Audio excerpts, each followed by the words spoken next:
The key thing to be this location independent person is you have to have location independent income, right? It's in Croatia if you're a plumber in Montreal. So you need to have the type of income that allows you to be location independent. With that said, now we have to look at that income source. How do you get paid? At the very base level, how do you get paid? How does that client put money into your pocket? Do you get paid merchant processing? Do you get paid with a bank transfer? Do you get paid in crypto? How physically does money get into your pocket to support your lifestyle? How you get paid dramatically impacts where you can register your business and how your business gets registered.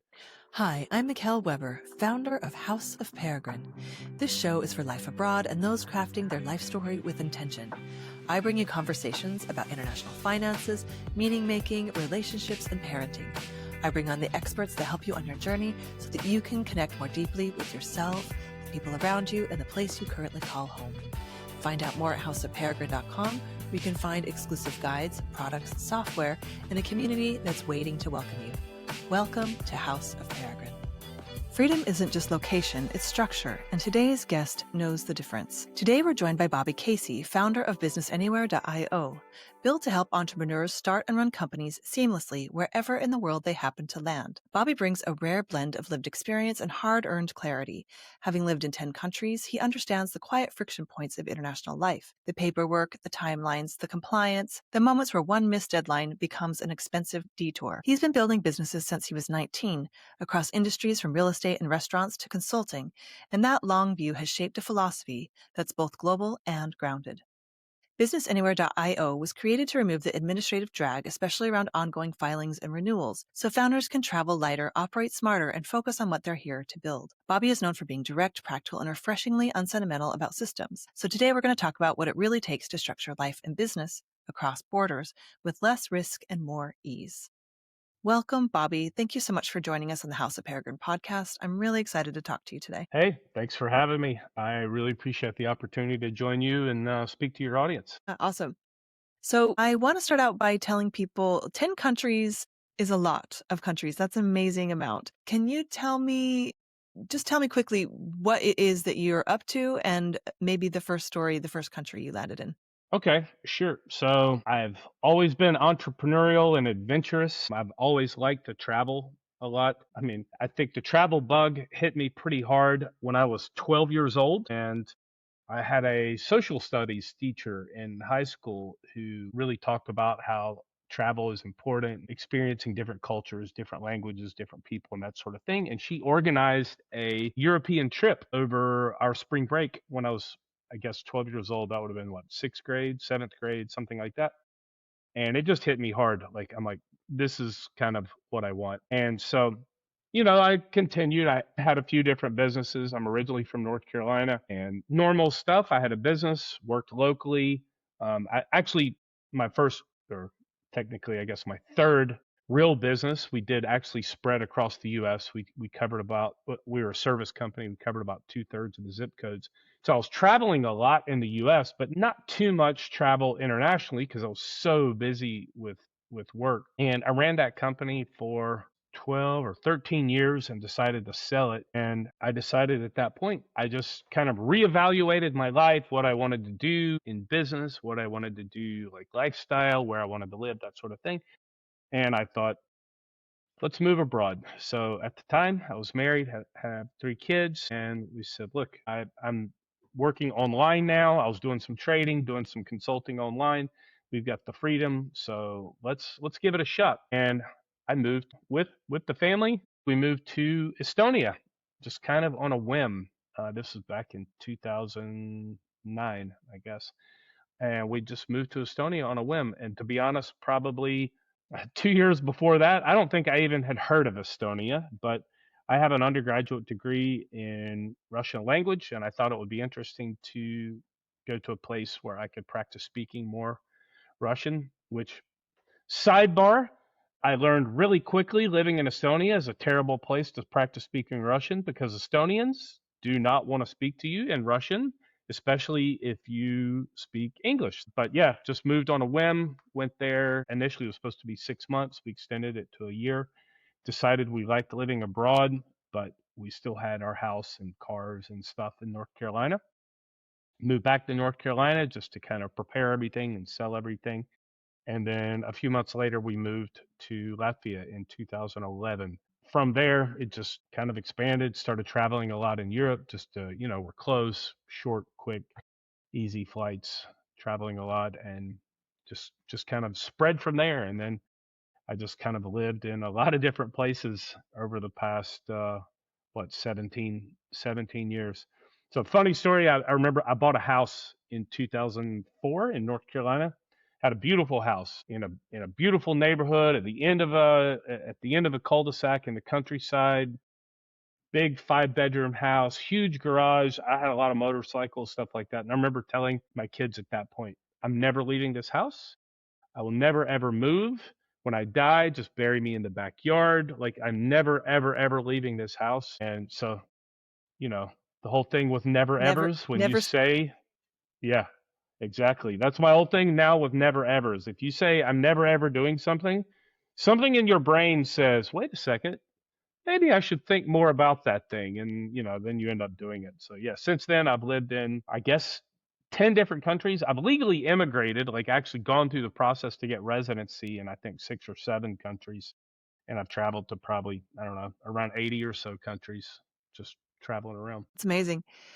And so it makes sense that you now are working with entrepreneurs. Tell me the unique challenges that entrepreneurs who are either digital nomads or are living globally, what do you see? Like well, first of all, why do you work with them? You are an entrepreneur yourself. So is that why, or is there something more? So it's a little bit of a longer backstory, but basically, I had a company before. The company I had in my 20s into my early 30s, and my clients were like big, big corporate retailers in the U.S. Like our clients were like Walmart, Home Depot, Lowe's, uh, Sears, Sports Authority, Dick's Sporting Goods, like huge big box chain retailers.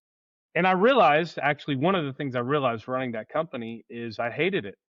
I hated my clients. I hated dealing with corporate people. I hated the bureaucracy. I hated the red tape and all that stuff. And so, like, as in our offline chat, I discussed a little bit that I've had like a lot of things going on business wise and assets. And I hired a consultant like me to help me with my structure and tax optimization and all that stuff. And I enjoyed the process working with him so much. I went to some of my friends, and all my friends at that point were entrepreneurs. I didn't know anybody that had a job.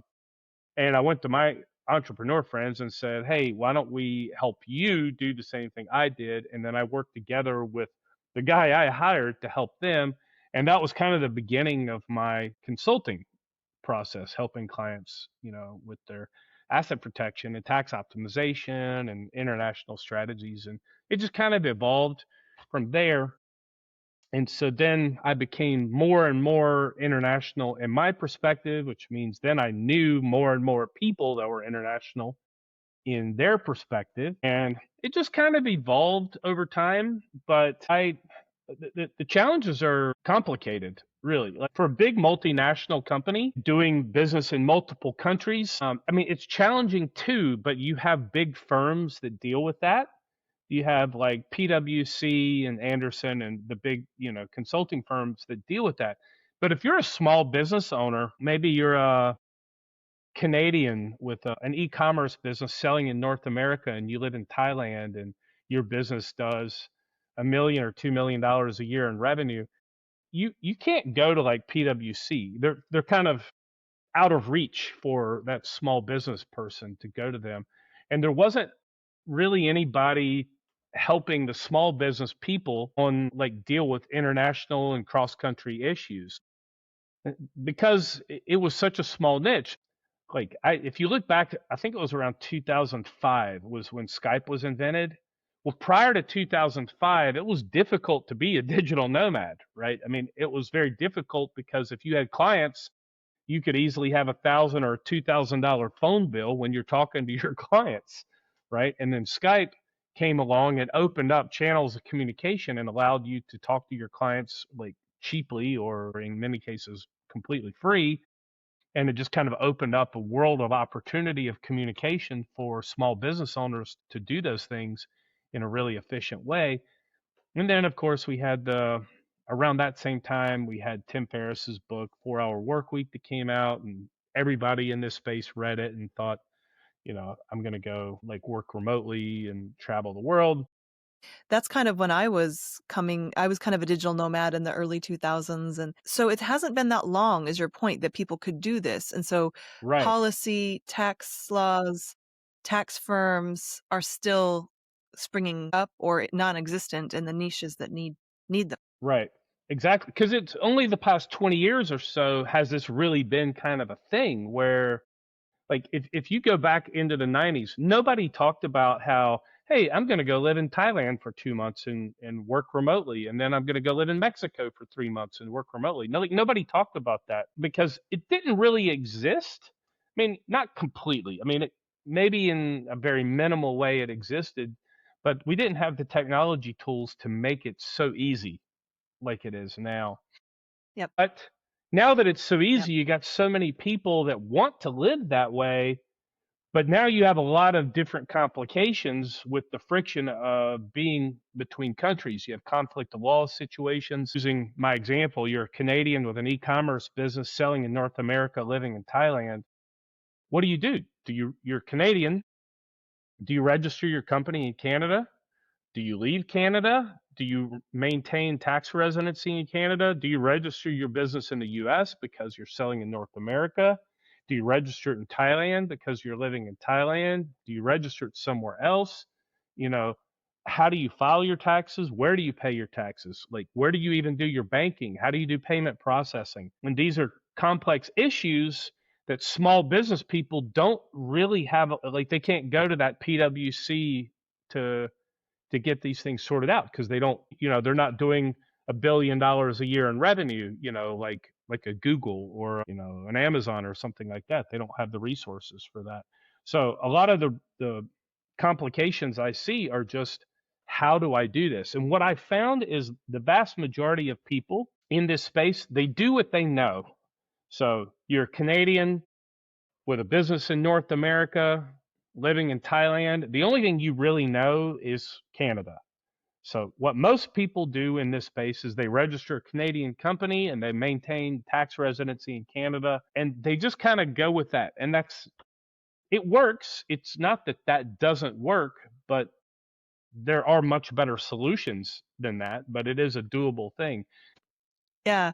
Maybe this is a good time to go over just a couple of, um, definitions, if you will. So there's Sure. tax residency, physical residency. There's a few things. So maybe give us some of those because they don't all have to be the same country, which is That's what we're correct. used to. So tell us the difference just quickly. Yeah, and very often it's better to, I call it geo arbitrage. Some people call it the multi-flag approach, or what's the thing, six flag approach or whatever. But yeah, so physical residency gives you the rights to reside in a country. So that's handled through the migration office in that country. That would be like if you have a residence permit or a visa to spend time in that country. That only gives you the rights to reside in that country, and you have to kind of hit a checklist of things that allows you to qualify for that residence permit or that visa. But that's only your rights to reside. Tax residency is something completely different. I mean, it's not even managed by the same government agency. It's managed by the tax office in that country.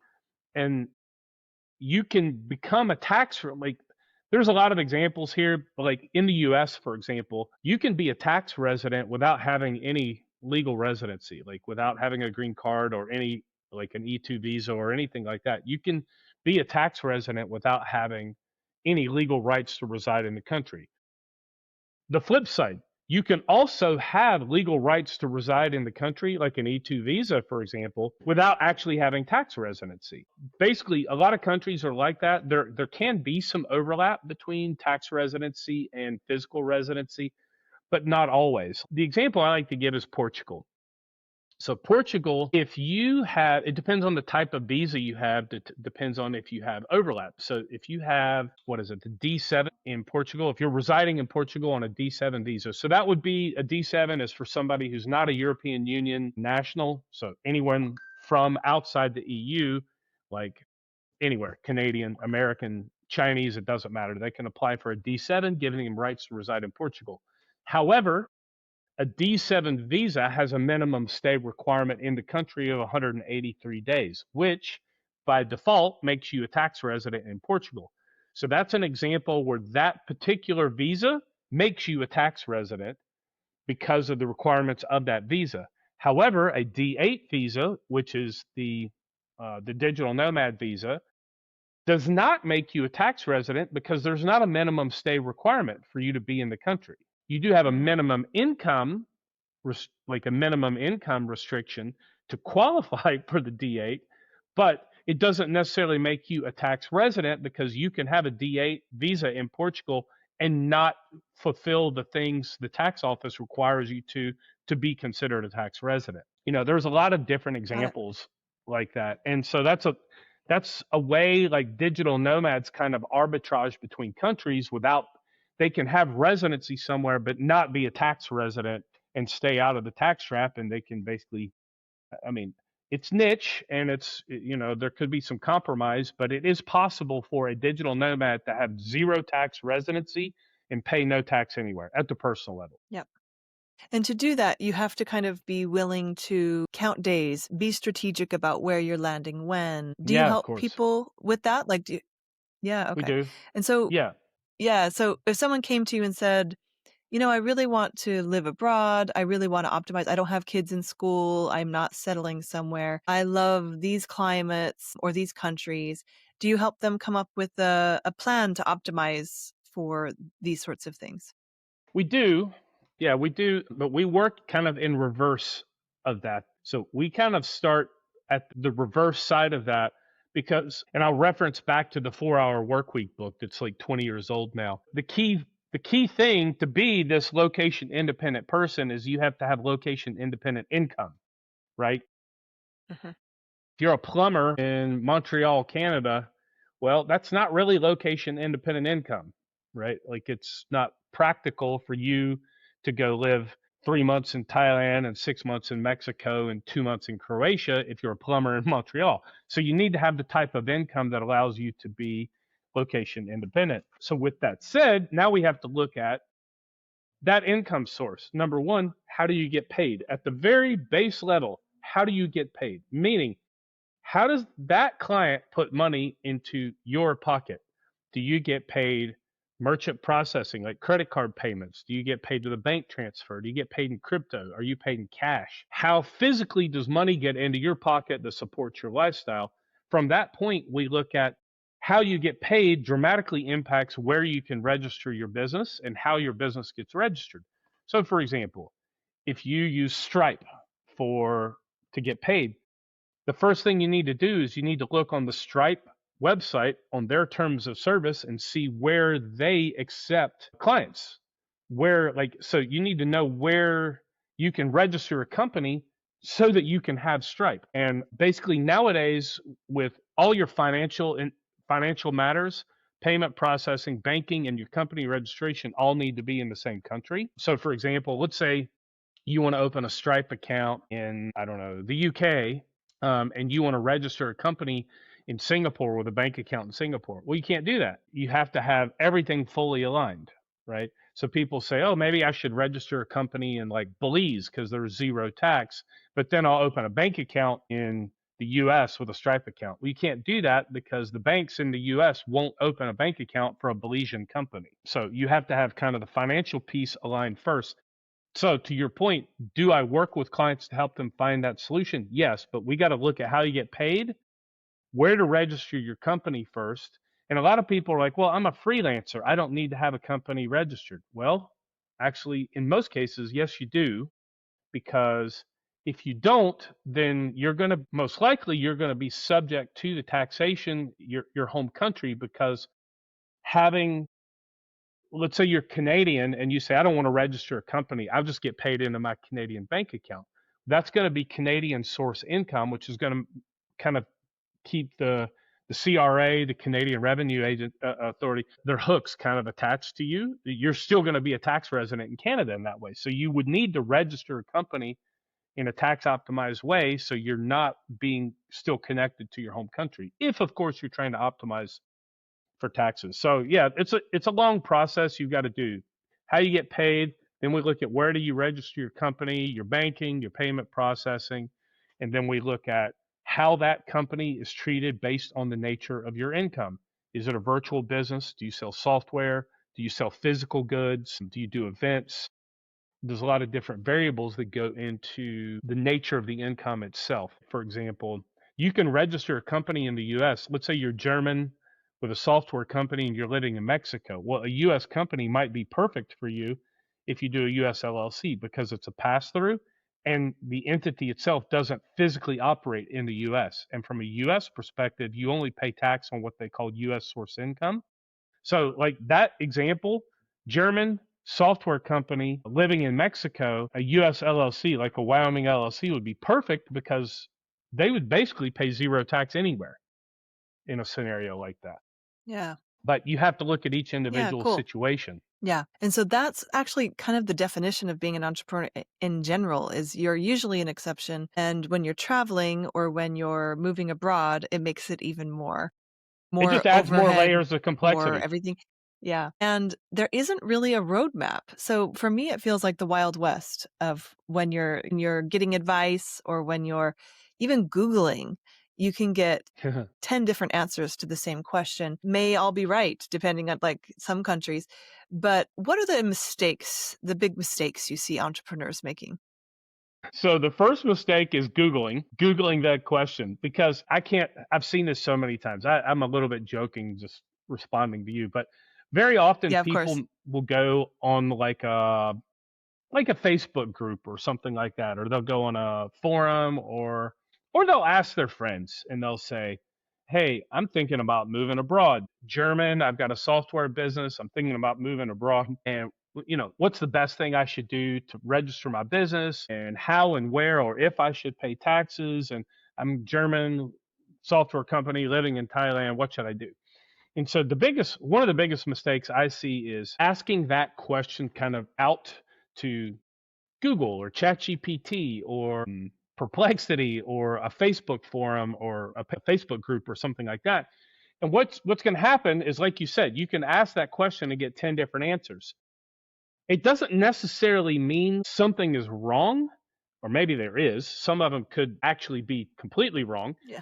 but some of them could Yep. be right, but they don't know all the minutia of the details of your situation. Like you might one detail. Yeah, by the way, I've got kids in school, right? Like that makes that's a huge difference. Or my spouse is from Argentina, right? Like that can make a huge difference on the way we structure the business because sometimes we can use spouses, like one spouse maybe because of their nationality has a better situation than the other. So we might use that spouse to move some of the income into the spouse instead of you to optimize for taxation. And if we don't know every single one of those details, it's very hard to give a very clear answer. So the thing I see as a big issue is people go online and they want the answer, they don't want to pay for it because they don't want professional advice. So they say, I'm going to go to a Facebook group and ask the question. And somebody gives them the answer. Like they say, using the example, German software company living in Thailand, they say, oh, you need to register a Dubai company. And that's it. That's your perfect solution. And the big mistake is them taking that answer and doing that without going to a professional who walks them through all the little details of their own personal situation because the advice they got on that Facebook group might have been right for the person who gave the advice, but Hmm. everyone has slightly different situation or vastly different situation. It could also be that that person that gave you advice is completely wrong and creating a problem for themselves and they just don't know it yet. And there's so many variables there. So I think like if you're somebody who wants to do this research yourself, that's great. Go do the research. Write it down. Write down all the different options you get when you find those different solutions. Like they say you should register a Dubai company or you should go get Estonian e-residency and register your company in Estonia or you should do a Delaware LLC or you should do a Cayman Islands a limited company or whatever. Write down all of these different options you get on your research, but Go hire the professional that's been through this 1,000 times and ask, like, what do you think about Dubai? What do you think about the Delaware LLC? What do you think about this? And let's go through each one to see which one more closely suits your situation. So that's a big mistake. Another big mistake people make is not understanding how law works. Law is not objective, full stop. So people want a black and white answer when it comes to things like tax law. Well, there is no black and white answer.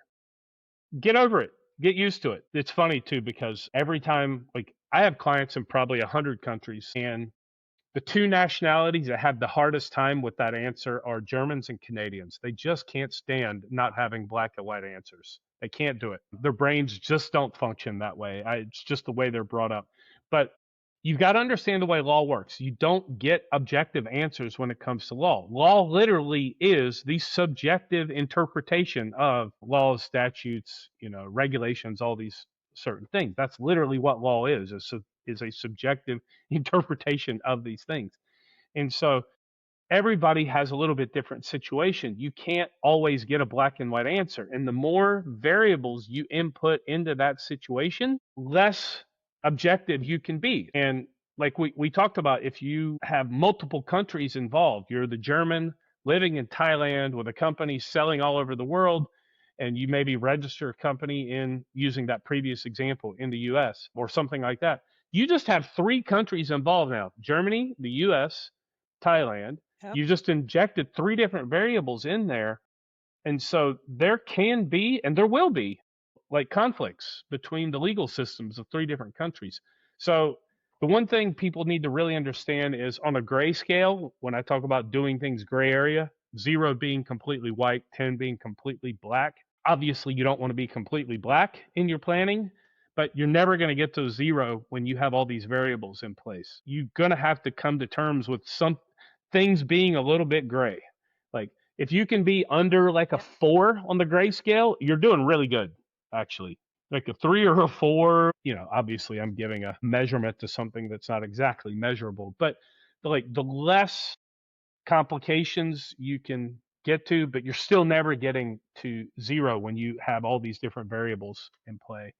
So the thing you've really got to understand, the mistake people make, is getting advice from somebody and saying, oh, well, that's not a black and white answer. Let's talk to somebody else, or something like that. You just got to come to terms with, you're going to be doing a little bit of gray area stuff when you're, living outside your home country, running a business. Actually, running a business in general is a little bit gray area, right? I mean, Yeah, it's true. And I think entrepreneurs may be a little bit more used to it. And yeah.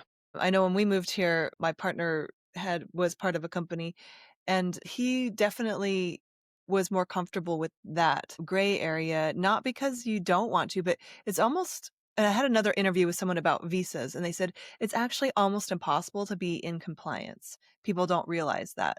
And so, like you said, it's really important that you understand that, do your best, use professionals, and also document everything. Document everything Yeah, you can. that's a Um, good point. and so do you work exclusively with entrepreneurs, and you talked a little bit about like geo arbitrage, Six Flag approach. These are mostly for people who are able to move around, right? So these are not for people like me who have 3 kids in school. Is that who you mostly advise and work with, or people who are traveling? So I work with entrepreneurs. Also, I have a lot of freelancer clients, like high income freelancers, and then also investors who have assets. But very often, the investors I work with are, let's say, they had a business, they sold it, now they got a bunch of money, and they are investing in something, real estate or other businesses or that type of thing. So freelancers, high income freelancers, entrepreneurs, and investors. And predominantly it is people who either live outside their home country, or they have business or assets outside their home country. So, like, I have a lot of clients that are, let's say, the more traditional expats, but expats is a little bit more complicated. So, like, you, for example, in your situation, you're an American living in the Netherlands. You have tax residency in the Netherlands. Like, you are settled, you got the kids in school, You've got the house in the suburbs, white picket fence and all that stuff. I don't know if you have a white picket fence, but you get my point. I live in the Um, center of Amsterdam. No white yep. picket fence. But interestingly, I didn't know I also had tax residency in Utah. So that was a big mistake we made, is we weren't careful about planning for tax residency in Utah. So that's a good point for particularly for Americans. If you're going to leave the US and go live in another country, you need to consider the state you're leaving from. Some countries are much more aggressive than others when it comes to holding on to you as a tax resident. California being the biggest example, California and New York being the two biggest examples. If you're from California or New York and you want to move to, we'll just use Mexico as an example, and then as an American, you can qualify for what's called the foreign earned income exclusion. There's two different ways to do it. I'm sure you're probably aware of it. There's two different ways to do it. There's the physical presence test, and then there's the bona fide residency test. There's also the foreign tax credits if you're paying tax in the other country. So there are loopholes for you to minimize tax, but that's only at the federal level. So if you're a California resident moving to Mexico, even if you qualify for the foreign earned income exclusion, California hasn't let you go because maybe you still have an address in California, a driver's license in California, your voter registration in California. Maybe you still have a property in California. Maybe you got bank accounts in California. And California doesn't care where you go to sleep at night. They care about what it looks like as far as your connection to their state. So if it looks like you have more connection, they still consider you a tax resident. So at the federal level, you might get the foreign earned income exclusion, but not at the state level. So you have to do some things at the state level to make sure you exit. The easiest way to go about that usually is to move. I use air quotes here because maybe you don't actually move, but to move to a zero tax state like South Dakota or Wyoming or Florida or Nevada or something like that. And what you want to do is you want to have a legal address in that state. You want to move all of your mailing to that state. You want to move your driver's license to that state. If you're a voter, you want to move your voter registration to that state. Basically, you want to move everything out of California that has a let's say a public record database connection that links you back to California, because the California Department of Revenue, all they need to do is look in things like your DMV database, for example, or any like housing databases if you still own property in California, or look in like credit reports, because when the credit agencies in the US report your credit, they also report your address associated with that credit account.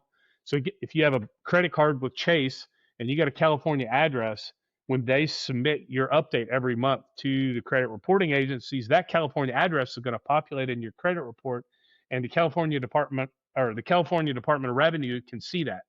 If you change your address to, let's say, Wyoming on your credit card accounts, the next time they update that information, it'll populate in your credit report with a Wyoming address instead of California. And then if California looks it up, they don't see any connection to California. So it's important to fully disconnect from, depending on your state. Like some states are not super aggressive. Zero tax states, of course, they don't care because they don't tax you anyway. But some of them are hyper aggressive. Yeah. So what you're saying is it's really important to be strategic. And you and I both moved on a whim, as you said. And so that's something, so someone like you might be someone's first call if they're thinking of moving abroad, how to be strategic with as much notice as possible so that you can be a little bit more strategic and just avoid paying way more than you have to or having nasty surprises. But also I think it is a bit like a puzzle. It's a little bit like a puzzle. It's a bit like an investigation. And there's so much to know about the different countries, especially if you want to travel. A lot of people are now wanting to homeschool their kids and travel country to country throughout the year and maybe not have a home base. Yeah. And that's something that's really beautiful and can be optimized for taxes and also tax burdens. And so you help people with that as well, I think. Yeah, so to your point, sometimes I am the first person they call. From the consulting side, not from the Business Anywhere side, but from the consulting side, my global wealth protection company. Sometimes I am the first person they call because they're referred by a friend who's done a similar thing. Somebody says, hey, Tom, you moved to Costa Rica. How did you go about that? And Tom says, hey, you got to talk to this Bobby guy. He can help you with that. So in some cases, yeah, I'm the first person. More frequently, I am not the first person. I am the person people call when they have a major problem that needs to be fixed. Or they just realized, like I had a client a couple weeks ago before Christmas Canadian who had been living kind of nomadically for like 6 or 7 years. They made a lot of money. They were making net income over 7 figures every year, and they've been living abroad. And they had no idea that they could disconnect from Canada, from the tax system in Canada. They had no idea. And so somebody referred them to me.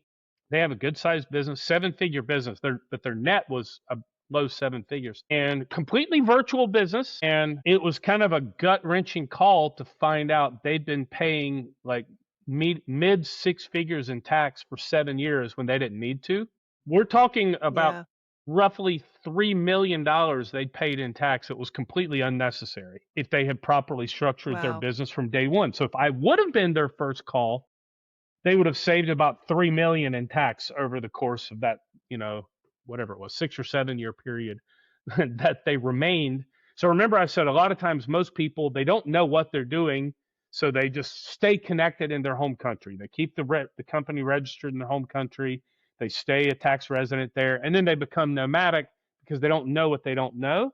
So sometimes it's like that, or it can be, somebody had a problem with their business or their banking. They've got, they're German, not living in Germany, still running a GmbH in Germany. The bank finds out that they no longer live in Germany, so they restrict or freeze their bank accounts, and they, now they can't, their payment processing shuts down, and they've got a business that's doing really well, but now they can't get paid and they can't access their money because Germany says, well, you don't live here anymore, so you can't use our banking system, for example. So that type of thing happens, unfortunately, more frequently than you think. And then we've got to pivot like really, really quickly to try to get something up and running for people like that. But it doesn't happen in a vacuum. It never happens like overnight. So, so to your point, better to be strategic, plan ahead. If you know you're going to move, if you're planning to move abroad next year, or during the course of this year, don't, like, I have it all the time. People say, should I just wait until I move to do all this? I'm like, for God's sakes, no. My God, no. You do this like 6 to 12 months before you move if you want to do it correctly. Otherwise, we're going to have a whole different set of things to deal with if you wait till after you move. And there's even little logistical things that become difficult if you wait to do this after you move, like little things like having it. I guarantee you've probably had to do this, but having to have certified copies of birth certificates and marriage certificates with an apostille, that's way easier to do when you're still in your home country than it is to jump through the hoops when you're 5,000 miles away. Like little things like that, getting your. My husband had to fly home and get an apostille. Yep, exactly. That's my point. So like little things like that, it's way easier to get that stuff done if you pre-plan it. Like I pre-planned this stuff because I knew about it, but most people don't. Like I still, like at least my youngest son now, because he's, still finishing high school, but like I have a copy of his birth certificate with an apostille in my backpack all the time, because if we're ever traveling, just me and him, I need to prove, like, and it's happened before. I've been traveling with just my son, and immigration at some country says, how do I know this is your son? And I'm like, well, looky here. Here's my paperwork. It happens. Yep. So doing that stuff pre-planning makes the most sense. Waiting till it's done, I mean, that's what most people do, to be honest. Like little things like your mailing address.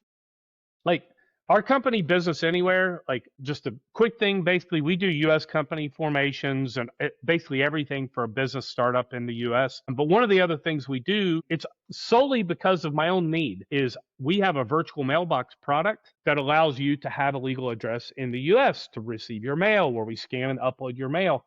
Well, what I found a lot of digital nomads do, they move and then they don't think. They're like, but I still have my mailing address. Oh, I need to change that mailing address. I don't live there anymore. Oh, okay. Let me call my cousin, my brother, my mom, my dad, my friend. I'll just use their mailing address to get all my mail and move it. Well, that might work for a little while, but eventually your brother's going to get really annoyed having to take pictures of your mail and email it to you all the time and having to drive down to FedEx and FedEx you your updated credit card. They're going to get annoyed with that stuff. And also, Shout out to my father-in-law who still does it after 9 years. come on, He's a saint. father-in-law. Come on, father-in-law. That's because he loves you, right? But yeah, he's amazing. That's true. but having a virtual But don't mailbox, do that. Don't be like me.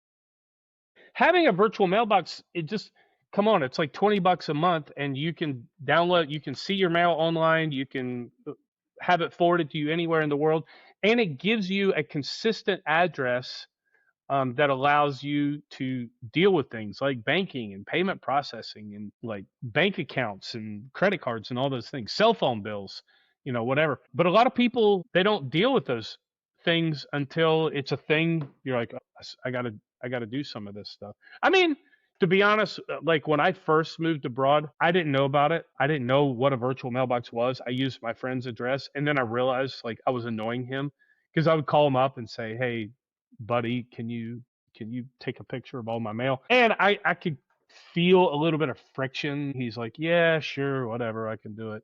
And then I started researching and I found a virtual mailbox provider. I started using them.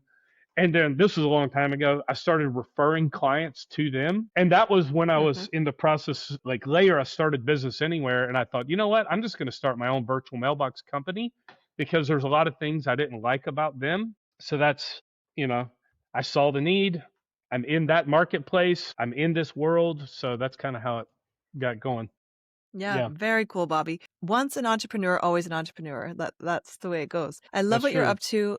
I know you have a hard stop, so I want you to tell people how to find you if they want to go over their strategy and they're an entrepreneur living outside their home country.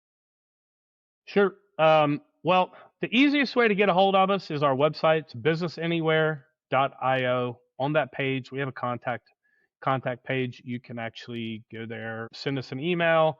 You can even schedule like an intro call with one of our team members right there. We also have a chat thing on there. You can chat with us.